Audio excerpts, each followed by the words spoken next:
నమస్కారం అండి. ఈనాటి కమ్మని కథ పేరు తల్లికి సరైన నిర్వచనం. వినిపిస్తున్నది మీ విజయభాస్కర్.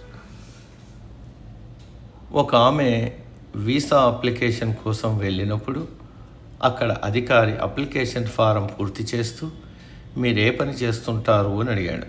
తల్లిని అన్నది. అధికారి కొంచెం అయోమయంగా, ఇక్కడ తల్లి అన్న ఆప్షన్ లేదు మేడం, మీ వృత్తి ఏమిటి అని అడిగాడు.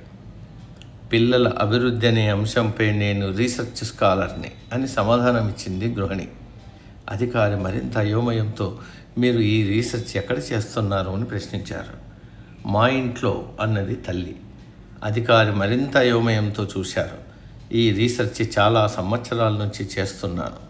రోజుకి 14 గంటలు పనిచేసినా పూర్తవదు. దీనికి నాకు మార్గదర్శకులు నా భర్త, సీనియర్ రీసెర్చ్ గైడ్, స్కాలర్స్ మా అమ్మ, మా తాతమ్మ, అమ్మమ్మ, నానమ్మ, వీళ్ళందరూ నా యూనివర్సిటీ డైరెక్టర్లు. మా అత్తగారు అప్పుడప్పుడు నా పేపర్స్ దిద్దుతూ ఉంటుంది. ఇప్పటికే నాకు 2 డిగ్రీలు వచ్చాయి, ఒక అబ్బాయి ఒక అమ్మాయి అంటూ ముగించింది. అధికారి ఆమెతో పాటు గుమ్మం వరకు వచ్చి కరచాలనం చేసి సాగనంపుతూ, తల్లికి ఇంతకన్నా గొప్ప నిర్వచనం నా జీవితంలో నేనెప్పుడు వినలేదు మేడం, థ్యాంక్ యూ అన్నాడు. మాతృదేవో భవ. సమాప్తం.